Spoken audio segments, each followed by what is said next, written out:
Hey there, Year 11s. We're now going to do example 34, where we're going to be taking a rectangular piece. And let's see, I'm going to take a rectangular piece here, and let's draw it there.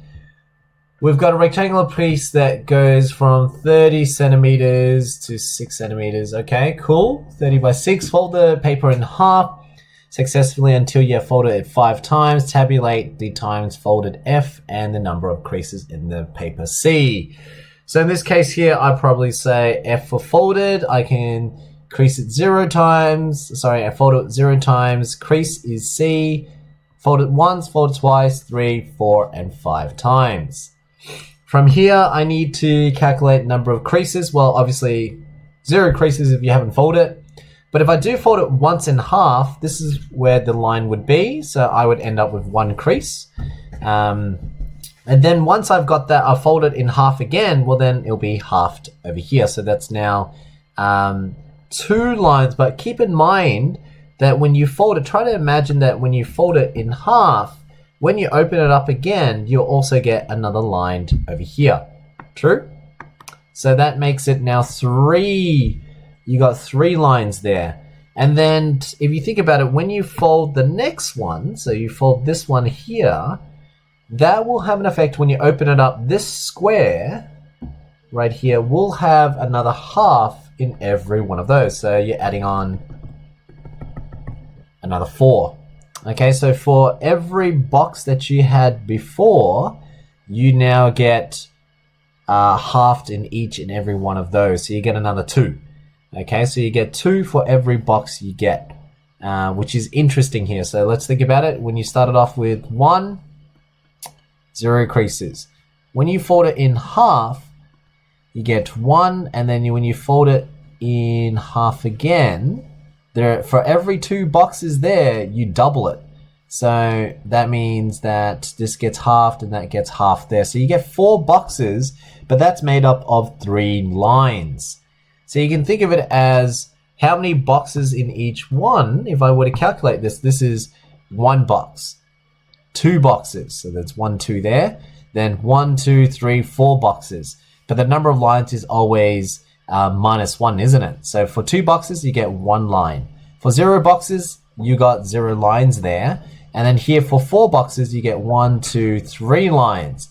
So you can expect that in the next one, these are three lines. In the next one, you should be getting, if you have currently 4 boxes, 1, 2, 3, 4, if you're going to halve them, each and every one of these are going to get halved. How many boxes are you going to get? So from 4 boxes here, you end up with 8 boxes because this is double. You're going to half that, so you get 2 boxes for each one. That's half, half, half, half. So in total, you should get 8 boxes now. So there's 8 boxes, but then how many lines? Well, naturally you can count them. 1, 2, 3, 4, 5, 6, 7. So that becomes 7. 7 creases. And then you can hopefully see a pattern here that for 2 boxes, how did you get the number of lines? So 2 boxes minus 1 gives you 1. Over here, you had 4 boxes minus 1, you get 3. And then over here, you get 8 boxes and you minus 1 and you get 7. So really the key thing is to find 2, 4, 8.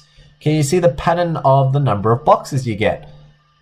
It's an exponential problem. So the number of boxes, you start off with 1 box, double it, because you're halving it, so you double the number of boxes. So you halve it, you double it, you get now 2 boxes, and then from 2 boxes, each and every one of those gets doubled because you're halving them, right? When you halve it, you get more boxes.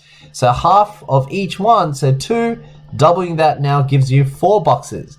And then doubling 4 gets you 8. So the next one has to be 16. So the pattern is pretty straightforward here. We can see that it is the number of creases must be 2 to the power of the number of folds. So if you had 0 folds, you get 1 box.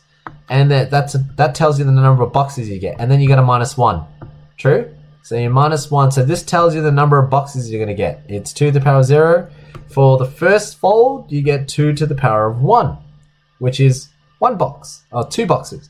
And then 2 to the power of 2, which is doubling that, gets you 4 boxes. So this is really the rule. If you can see the pattern to it, then working out the next one's pretty straightforward. If you're currently on 8 boxes now, the next one has to then be 16 boxes minus 1, so it's 15.